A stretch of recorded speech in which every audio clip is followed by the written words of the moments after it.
خلیل الرحمان قمر کی سٹوری میں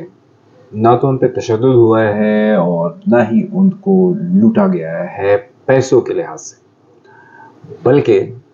جو چیزیں وہ چھپا رہے ہیں اور ہمارے معاشرے میں ہم ان چیزوں پہ شرماتے ہیں، اگرچہ ایسی باتیں جب آپ کرتے ہیں تو لوگوں کو چاہیے کہ وہ آپ سے ہمدردی کا اظہار کریں۔ تو خلیل الرحمان قمر کے ساتھ بھی وہی ہوا ہے۔ خلیل الرحمان قمر کو بیسیکلی جو خاتون نے ان کو ہنی ٹریپ کیا، انہوں نے جو ان کے میل پارٹنر تھے یا آپ جو بھی آپ کہیں، ان کی مدد سے ان کا مبینہ طور پر آپ سمجھ جائیں کہ ان میل نے خلیل الرحمان قمر کو ایبیوز کیا ہے سیکچولی،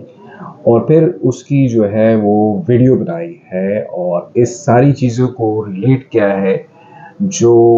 خلیل الرحمان قمر صاحب کا ایک انداز ہے خواتین کے خلاف، ان کی جو نفرت انگیز زبان ہے اور خواتین کو کمزور اور خواتین کو جو ہے وہ طرح طرح کے القابات سے نوازنے کی جو ان کا ایک اسٹائل ہے، اس کے جو ہے وہ آپ کہہ سکتے ہیں تناظر میں جو ہے یہ سارا کچھ ہوا ہے۔ یہ کسی بھی حوالے سے آپ کہیں کہ کوئی ان کو نہ تشدد کیا گیا ہے نہ پیسوں کا معاملہ ہے، جو پیسے وہ بتا رہے ہیں ظاہری بات ہے وہ اس کا پروف موجود ہے۔ یہ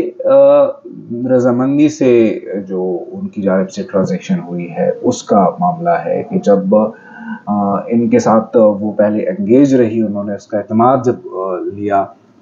یہ نہیں کہ اچانک سے رات کو انہوں نے 12 بجے میسج کیا اور 5 بجے وہ پہنچ گیا۔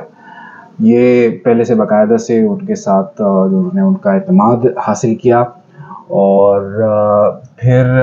ایک ٹرمینالوجی ہوتی ہے اس طرح کی ریلیشنز میں، میں اس طرح مجھے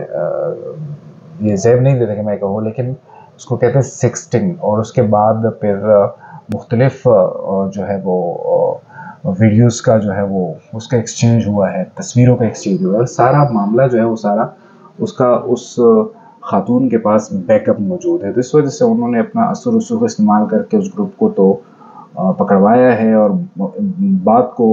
پہلے 6-7 دن انہوں نے اس بات کو چھپائے رکھا ہے، کیونکہ وہ چاہتے تھے کہ وہ معاملہ اس طرح سے ہو جائے کہ سارا معاملہ جو ہے جن لوگوں نے ان کو نقصان پہنچایا، ان کو تکلیف دی، ان لوگوں کے خلاف کارروائی ہو اور ان کا نام نہ آئے۔ پھر انہوں نے اپنا اثر رسوخ استعمال کیا اور ان لوگوں کو گرفتار کروایا ہے، اور یہ جو ٹرانزیکشن ہوئی ہے یہ ان کی رضامندی سے ہوئی ہے، اور اس میں ایسا کوئی لوٹ مار والا، اغوا کرنے والا اس طرح کوئی معاملہ نہیں ہے۔ ان کو بلایا گیا ہے اور ان کو کوئی کچھ اور نہیں بلکہ یہی جو میں نے آپ لوگوں کو بتایا یہ کر کے ویڈیو بنائی گئی ہے، اور اس کے بعد جو ہے وہ ان کو وہ ایک کرائم سین ہوتا ہے کہ جب آپ کسی سے ریونج لے رہے ہوتے تو آپ اس کو بتاتے ہیں کہ اب بول، اب تو نے یہ کہا ہے اب یہ بول، یہ سارا معاملہ جو ہے وہ یہ سارا ہوا ہے، اور اس کے بعد جو ہے وہ ان کو باعزت چھوڑا گیا ہے۔ جو وہ کہہ رہے ہیں کہ مجھے جو ہے کہا گیا کہ یہ آپ ATM لے لیں اور آپ آگے جا کے پیٹرول ڈال لیں، ایسا جو کڈنیپرز ہوتے ہیں وہ ایسا نہیں کرتے، ان کو بہت رسپیکٹ کے ساتھ سر کہہ کے جو ہے وہ الوداع کیا گیا ہے، اور ان کو جو ہے جو لوگوں نے ظاہری بات ہے جو کچھ اس کے ساتھ کیا ہے انہوں نے اپنی شناخت جو ہے وہ چھپائی ہوئی تھی۔ یہ معلومات جو ہے وہ مجھے ایسے اتھینٹک سورسز کی جانب سے ملی ہے کہ جس کو میں ہر بار کراس چیک کروں تو وہ ہمیشہ کے لیے جو ہے وہ اتھینٹک ہوتی ہے، اور وہ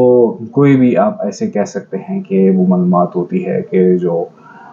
زیادہ تر فارم میں آف دا ریکارڈ ہوتے ہیں وہ میں شیئر نہیں کرتا، لیکن یہ ایک ایسا معاملہ ہے جس پہ پاکستان میں پورا پاکستان جو ہے اس پہ حوالے سے گرم ہے، اور میں نے سوچا کہ اس حوالے سے آپ لوگوں کے ساتھ میں اتھینٹک معلومات شیئر کروں۔